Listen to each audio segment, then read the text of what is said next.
세상은 이렇게 복잡하게 돌아가는데 국회는 시끄럽습니다. 자유한국당의 5.18 망만파론. 자유한국당이 드디어 자체 징계를 하겠다면서 결과를 내놨습니다. 어떤 내용인지 그 내용에 따라서 이른바 태극기 부대가 실력 행사에 나서는 등 반발하고 있습니다. 내용 보시고 이슈 따라잡기로 돌아오겠습니다. 김진태, 이종명, 김순례 의원에 대한 자유한국당 윤리위 회의가 열린 어제 한국당 빨갱이 순회들이 쿠데타를 벌인다. 새를 보여줘야 한다는 지만원 씨의 제안에 따라 이른바 태극기 부대가 실력 행사에 나섰습니다. 살인기계로 훈련된 600명하고 그다음에 그 사람들 숨겨주기 위해서 어린애들, 노인들, 부녀자들 이게 게릴라 부대예요. 윤리위 회의장으로 예정됐던 곳에서 새 과시를 했고 집회가 금지된 국회 경내에도 무단 진입했습니다. 김진태 의원은 청와대 앞에서 드루킹과 김경수 지사 여론 조작으로 문재인 대통령이 당선됐다며 지난 대선은 무효라고 주장했습니다. 지난 대선은 무효입니다. 여론 조작에 의한 무효이기 때문에. 또 다른 망언 당사자인 김순례 의원도 당 지도부의 만류에도 최고위원 선거 출마를 강행했습니다. 김 의원은 주변에 예상치 못한 태극기 부대 응원에 힘이 난다. 오히려 인지도가 올랐다고 말한 것으로 알려졌습니다. 한국당 내에선 당을 치명적인 위기에 빠뜨려 놓고도 반성 없이 극우 세력에만 기대고 있다는 불만과 비판이 나오고 있습니다.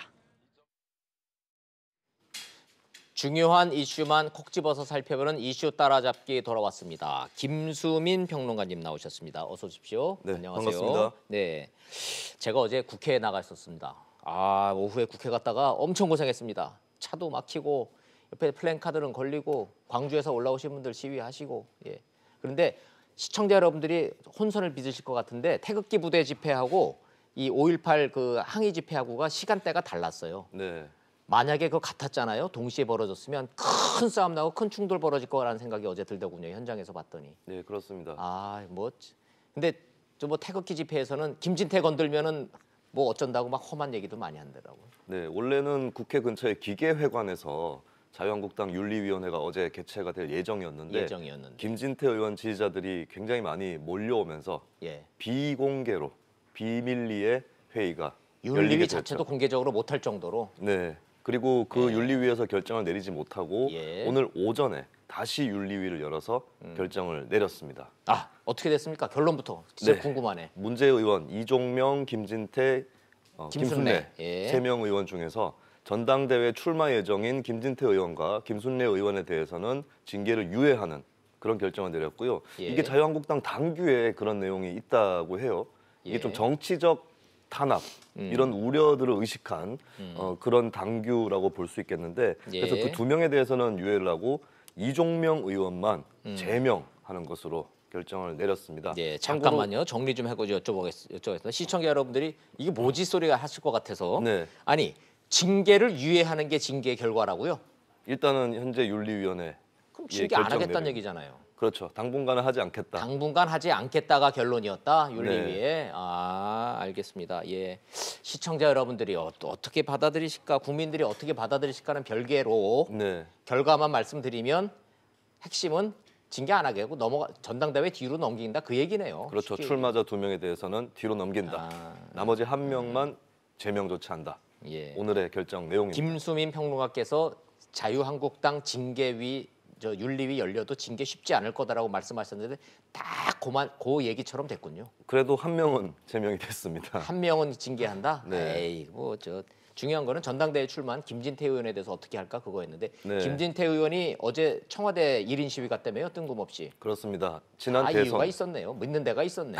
네. 그리고 지난 대선에 뭐 드루킹 사건이라든가 이런 것들 때문에 조작이었다라고 주장을 하면서 거기에 대해서 대선 무효 사유가 된다라고 얘기를 한 건데 현재 뭐 맞불을 지폈다라고 김진태 의원 쪽 전략을 설명할 수 있겠습니다. 자, 청와대 가서 대선 무효라고 시위하고 태극기 부대는 와서 지지 응원해주고 또 광주에서는 또 5.18 단체들이 와서 좀 사퇴하라 그러고 자유한국당 뭐 해산하라고 뭐 확성기로 지금 구호 외치고 있고 무슨 농성도 시작하셨죠? 네, 그렇습니다. 지금 뭐 다양하게 각계각층에서 이 문제가 쟁점이 되면서 네, 여러 진영에서 농성을 하는 것이고 그다음에 이제 이번 주말에도 광주와 서울에서 5.18 왜곡 발언에 대한 규탄 집회가 또 그러게요. 예정이 되어 있습니다. 자, 이런 상황에서 자유한국당이 이제 전당대회 이제 일정 공식적으로 시작했을 것 같은데 네. 어제부터 시작된 건가요? 그렇습니다. 이제 대표 선거의 경우는 예. 황교안, 오세훈, 김진태 3파전으로 3파전 됐네요. 시작이 된 예. 것이고 이번 사태로 만약에 당원권 정지 같은 징계가 내려졌으면 김진태 의원이 낙마하는 것이죠. 낙마할 뻔했는데 네. 그거는 이제 물 건너갔고 이제 3파전으로 치러지기로 된 거예요. 그렇습니다. 자, 그렇다면 우리 한번 좀 관전 포인트 좀 한번 짚어볼까요? 친박 극우 쪽에 있는 분들은 아주 강력한 친박 세력들은 김진태 의원 찍을 가능성이 있죠. 이렇게 되면. 네, 실제로 박사모라든가 예. 그 탄핵 반대 단체에서 활동했던 사람들 모니터링을 해보면은 예. 황교안 전 총리는 그냥 다음 대선을 노리지 왜 당권까지 욕심을 부리냐라고 하는 여론이 또 있습니다. 그래서 강경한 태극기 부대라고 불리우는 사람들은 예. 김진태 의원 쪽으로 몰리는 그런 기미가 있고요. 그리고 이번 전당대회가 자유한국당한테는 대단히 의미가 큰 것이 선거 중에서 정초 선거라는 개념이 있습니다.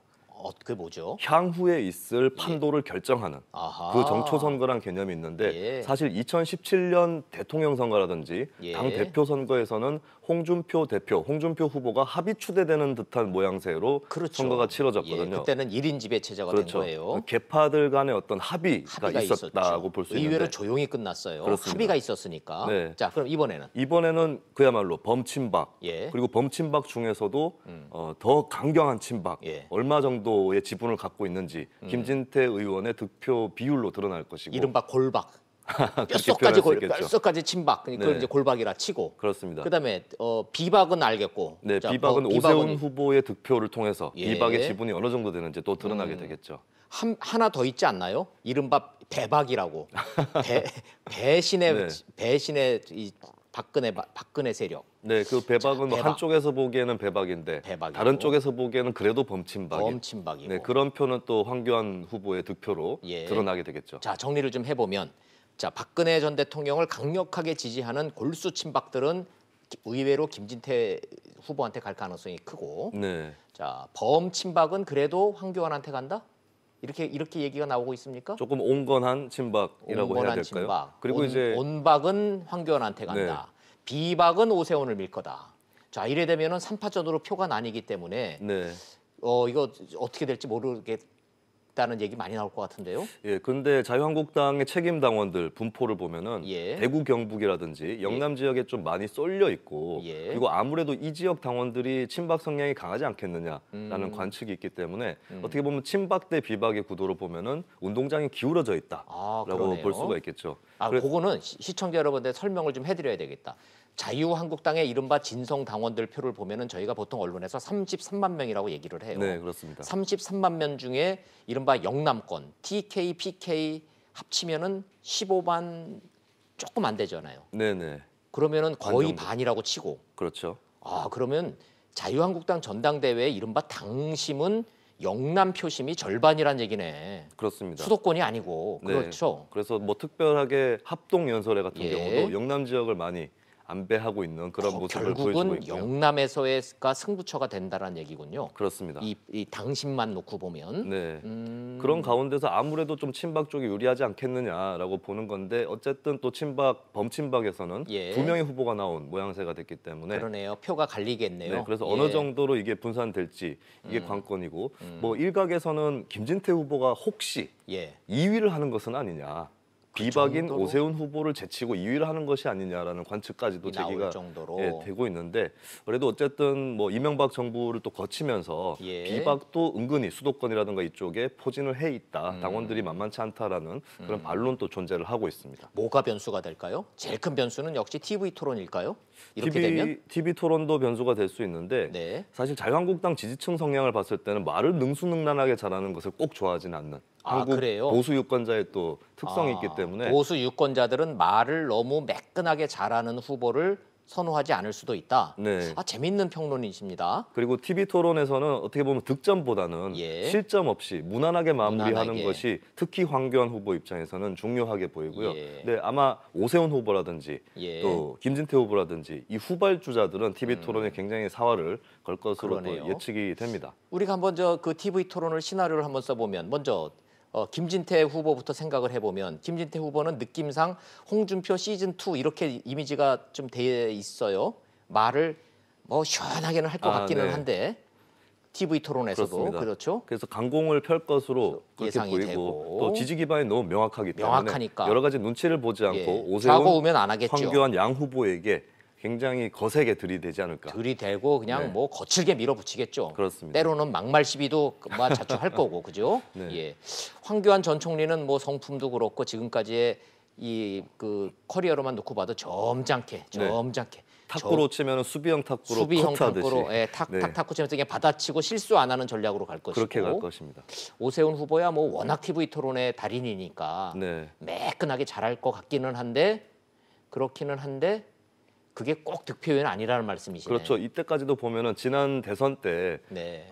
더불어민주당 경선을 보면은 이재명 후보라든지 안희정 후보라든지 굉장히 맞아요. TV 토론에 사활을 걸었지만 예, 막상 뚜껑을 열어보니까 예. 별 효과를 보지 못했었거든요. 그러네요. 예, 그래서 예. TV 토론보다는 현재 벌어지고 있는 5.18 논란이라든가 예. 이런 것들이 많이 변수가 되지 않을까. 아, 그러네. 예를 들면 예, 김진태 후보 같은 경우에 지지층을 오히려 규합하는 효과로 나타날지 예. 아니면 자유한국당 전통적 지지층 사이에서도 아 이제 옛날 이야기는 좀 그만하자. 예. 아, 당이 발목이 잡혀 있다. 이런 피로감이 또 있을 수 있거든요. 예, 그런 양측 간의 의견들이 또 어떻게 부딪힐지 이런 부분들이 후보들의 득표 결과를 좌우할 것으로 보입니다. 말씀 꺼내셨으니까 한 달 전만 해도 모든 정치권의 대형 이슈들이 보면은 전부 다 청와대와 민주당한테 불리한 이슈들이었는데 네. 어느 순간부터가 확 해서 요새 터지는 이슈들 보면 전부 다 자유한국당의 악재예요. 그렇습니다. 그렇죠? 그만큼 또 시선을 많이 모으고 있기도 하고요. 5.18이 그렇게 보면은 지금 5.18 이 망언 사태가 네. 전당대회까지 이어질 가능성이 있죠. 충분히 이어질 충분히 것입니다. 있죠. 네. 예. 5.18 왜곡 의원 제명하자라는 국민적 여론조사 결과가 대충 보면 60%가 넘어요. 네, 그렇습니다. 예. 근데 이 여론조사 결과도 좀 특이한 거는 자유한국당 지지율이랑 네. 의원직 제명에 반대한다라는 응답률이 비슷하게 나타납니다. 그러네요. 어느 정도는 예. 진영 논리화되어 있다는 것이고. 반대하는 거 28.1%니까 딱 뭐 자유한국당 지지 정도 수준이네요. 네, 근데 예. 유념할 것은 반대하는 28.1%도 5.18 왜곡 발언이 잘 됐다라는 입장은 아니다. 아니죠. 그 안에서도 예. 여러 가지 그러나 의견들이 있을 그렇다고 수 제명까지 할 있겠습니다. 건 아니다라는 의견이실 거고. 뭐 그런 의견들이 섞여 있겠죠. 예, 자유한국당 3인방의 5.18 망언이 맞는 말이다라고 생각하시는 분보다는 저왜들 저래라고 네. 하는 분들이 많은 건 사실이에요. 그렇습니다. 거기에 더해서 박심 논란 같은 경우도 박근혜 전 대통령 탄핵에 반대했던 국민들 일부도 예. 이제 좀 박근혜 그림자에서는 벗어났으면 벗어나고 좋겠다라고 하는 예. 그런 의견들이 또 있을 수 내가 있습니다. 보수 유권자라고 스스로 생각하는 분들 중에도 이제는 좀 박근혜 전 대통령의 그늘에서 좀 한국당이 벗어나야 된다라고 얘기한다는 분이 많다는 얘기시죠. 그렇죠. 탈박이라고 볼 수 있겠죠. 탈박, 네. 대박, 탈박, 비박 좋아요. 예. 자, 이런 와중에 자유한국당 얘기 저 가능하면 안 하려고 그랬는데 뭐 워낙 인터넷을 뜨겁게 달궈서 네. 엄마 때문에 국회를 제 집처럼 드나들었다고 하는 박순자 의원과 그 아들 사안. 네. 요거 좀 어떻게 된 일입니까? 일단은 박순자 의원 아들이 예. 어떤 기업의 대관 업무, 국회 담당 업무를 맡고 있는 회사원입니다. 회사원이에요. 예, 근데 예. 그 회사원인데 어머니 의원의 입법 보조원으로 등록이 되어 있었고요. 입법 보조원이 뭐예요? 시청자 여러분들이 잘 네. 모르실 것 같은데. 그러니까 입법을 보좌관도 아니고 위해서 비서관도 아니고. 특별히 더 둘 수 있는 거기에 월급 줘요? 맞춤한 월급 줘요? 월급 그렇게 받나? 그냥 일단 등록은 되어 있죠. 그러니까 이거 네. 입법 보좌관하고는 보조원은 좀 다릅니다. 입법 보조원은 월급은 안 받고 네. 그냥 등록만 할 수는 있어요. 그래서 이거는 이제 자유롭게 국회를 프리패스를 갖고 드나들 수 있는. 이게 증을 주는구나. 예. 출입증을 주는구나. 출입 비자처럼. 그리고 이 아들의 해명이 좀 재밌는 게 예. 지역구 관리라든가 이런 거를 하기 위해서 필요하다. 근데 회사원이고 입법 보조원이면서 예. 지역구 관리를 해준다. 이것은 영화로 치면 극한 직업에 해당하지 않는가. 그러네. 예, 굉장히 이제 그래서 이게 프리패스 음. 이상의 문제가 있는 것이 도대체 그 기업에서는 이 회사원을 어떻게 입법 보조원으로 등록을 해서 대관 업무를 시킬 생각을 했는지 예. 기업과 박순자 의원의 관계는 예, 또 예. 어떤 것인지 이런 부분도 좀 파헤쳐 봐야 될 것 같습니다. 자, 이거 좀 명확하게 시청자 여러분들이 국회에 대해서 의외로 잘 모르시는 분이 많으니까 네. 경험 있는 저희가 좀 같이 좀 이렇게 설명을 좀 드리면 박순자 의원이 지금 상임위원장이잖아요. 그렇습니다. 국토교통위원회 상임위원장. 국토위 상임위원장이란 말이에요. 그러면은 그 본청에 있는 상임위원장실이 으리으리합니다. 네. 크고 그러면 비서관, 보좌관들이 다 거기서 근무를 해요. 그렇죠. 기자들도 다 상임위원장실로 갑니다. 출퇴근도 그걸로 하고. 그래 되면 의원회관실에 있는 그 방 있잖아요. 의원회관 방이 놀아요. 그래서 그 그렇죠? 방을 박순자 의원 아들이 쓴 또 거야. 개인 사무실처럼 우리 엄마 쓰고 방이니까 있었던 것입니다. 그렇습니다. 엄마 방이니까 방이다. 그 방을 내준 거예요. 네. 근데 그냥 내주면은 들락날락거리기가 매우 힘들거든요. 주민등록증 다 내고 일일이 써야 되고 네. 들락날락거릴 때마다. 그러니까 여기를 프리패스를 하려니까 월급 안 들어가는 입법 보조원으로 등록을 시켰구나. 네. 근데 이제 대관 업무라는 것은 쉽게 얘기하면 로비스트라고도 볼 맞아요. 수 있는 건데 국회 관계자로 등록이 되어 있었다. 이 부분은 요즘에 계속해서 예. 회자되고 있는 이해 상충 네. 방지를 어긴 것이다라고 볼 수 있죠. 그 아들이 어느 회사 다니는지 제가 아는데 네. 이런 이 회사인데 네. 중견기업으로 좀 유명한 중견기업인데 엄마가 국회의원인 아들을 직원으로 채용하는 거는 그거야 뭐가 불법이겠어요. 그런데 네. 국회를 수시로 드나들 수 있는 증을 받을 수 있는 위치로 해놨다? 이거는 좀 얘기가 다른 얘기인데. 근데 재밌는 게 박순자 의원이 왜 나만 갖고 그랬다며요? 그렇습니다. 지금 다른 의원들이 의원들도 아들, 딸들 그런 식으로 한 의원들 많다고 그랬다며요. 네, 이게 국회의 문화가 돼버린 것 같고 예. 그리고 그런 사례가 있는지 없는지를 떠나서 본인이 문제가 되었을 때 거기에 대해서 해명하거나 사과하는 것이 아니라 다른 의원들도 하고 있다라고 떠넘기는 것이 현재 우리 국회가 보여주고 있는 주요한 그런 모습입니다. 그럼 잘 됐네요. 박순자 의원이 본인 입으로 왜 나만 갖고 그래? 다른 네. 의원들도 다 그러는데 그랬으면 전수조사 합시다. 그렇죠. 이럴 때 좋은 카드가 전수조사라고 네, 합시다. 못할 게 뭐 있어요? 그리고 어차피 예. 손혜원 의원 논란 때문에 이해상충 사례를 전수조사하자 예. 이 얘기는 나오고 있기 때문에 이 기회에 박순자 의원 사례를 포함해서 의원들 전수조사를 하면 될 것 같습니다. 국민 여러분들이요. 엄마 아빠가 국회의원이신데 아들 딸이 입법조사원으로 등록을 해서 국회를 프리패스할 수 있는 증을 갖고 있다라는 게요. 기업들 입장에서 이게 얼마나 큰 특혜고 얼마나 큰 로비에 영향을 미칠 수 있는 소지가 있다라는 거를 아셔야 됩니다. 네, 이건 자녀 특혜 수준을 넘어서서 정경유착 차원이 다른 이라고도 얘기예요. 볼 수 있는 그런 사안입니다. 예. 그리고 박순자 의원 같은 경우는 10년 전에 예. 그때는 딸이 문제가 됐었는데 딸 결혼식 때 예. 굉장히 이제 호화롭게 치르면서 하객들이 한 50m 정도 줄을 서 있었던 그런 진풍경을 만들어내서 그때도 한번 무리를 일으킨 적이 있었습니다. 그러게요. 그때도 엄마 맘이라 그랬잖아요. 예. 이래도 됩니까라고 기자들이 물으니까 엄마 맘이죠 그랬거든요. 네, 그럴 때 예. 드는 해명이 너무 소박한 것 같아요. 예. 잘 됐습니다. 이번 기회에 좀 전수조사 좀 해서 네. 이런 거 국민 여러분들이 잘 몰랐었는데 그 김수민 평론가께서도 그 전수조사자고 얘기 좀 해주세요. 네, 알겠습니다. 못할 게 뭐 있어요. 예. 예. 자, 문희상 의장이 일본을 향해서 아주 준엄하게 꾸짖으셨습니다. 네, 근데 준엄하긴 한데 사실 발언 논조는 온건했다고 보여지는 게 위안부 문제 이거 일왕이나 총리가 사과 한마디면 된다 이렇게 예. 얘기를 한 거거든요. 근데 지금 일본의 정치권이 발칵 뒤집혀진 그런 상태인 근데 거고 틀린 말 했어요? 틀린 말이 전혀 아니죠. 굉장히 아니죠. 어떻게 예. 보면 좀 약한 발언일 수도 있어요. 예, 사과로 당연히 할 되는 수 건가? 있는 우리 네. 국회의장이 당연히 할 수 있는 얘기인데. 한국인들 입장에서는 사과만으로 되겠나라는 생각을 오히려 할 수도 있는 그런 상황인데 예. 거기에 대해서 일본 정치권이 굉장히 뒤집어졌고 묘하게도 문재인 정부 출범 직후에 예. 문희상 의장이 아닐 때 대일 특사로 간 적이 있었습니다. 예. 그리고 그 자리에서 아베 신조 총리보다 예. 낮은 소파에 앉아서 의전 논란까지 있었는데 맞아요. 예. 공교롭게도 지금 문희상 의장이 돌직구를 던진 그런 모양새가 됐죠. 역사 문제에 관한 한 일본에 대해서 얘기는요. 일본 사람들이 제일 아파하는 부분이 있잖아요. 독일 봐라. 네. 총리가 무릎 꿇고 눈물 흘리지 않느냐. 그런 독일은 선진국이고 죽어도 사과 못하겠다고 그러는 일본은 영원히 선진국 될 수 없다. 네.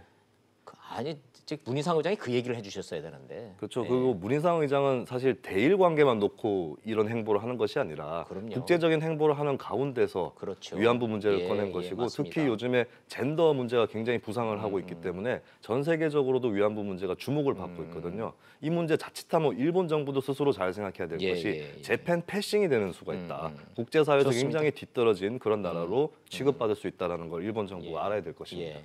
일본한테 우리가 따끔하게 해야 될 건 나중에 좀 시간 좀 넉넉하게 잡고 좀 우리가 얘기를 한번 해보시자고요. 네. 자, 시간이 다 돼서 마지막으로 윤창호법이 통과되고 첫 그 가해자가 나왔는데 얼마 나왔죠? 징역 6년이 나왔고요. 이거 적절합니까? 네. 높습니까? 생각보다 낮습니까? 윤창호법이 이번에 바로 적용되는 건 아니라서 이 사안은 그 전에 개정 전에 아, 법률이 예, 적용되는 예. 거고 대법원 양형 기준에 따르면은 뭐 4년 6개월 정도가 한도라고 였는데. 합니다. 근데 그렇게 비하면은 예전의 판결에 비해서는 높다. 사실 강화된 그런 예. 형량인데 법 감정, 국민들 정서에는 조금 못 미치지 않았나 이 정도로 요약을 할 수 있겠습니다. 요 대목은 사회적 합의가 필요하고 국민 법 감정이 적응하려면 좀 시간이 좀 필요한 것 같기는 합니다. 네, 그리고 어차피 또 항소를 했기 때문에 2심 또 최종심에서 어떤 판결이 나올지 한번 지켜봐야 될 것 같습니다. 지켜보겠습니다. 자, 말씀 잘 들었습니다. 고맙습니다. 감사합니다. 네.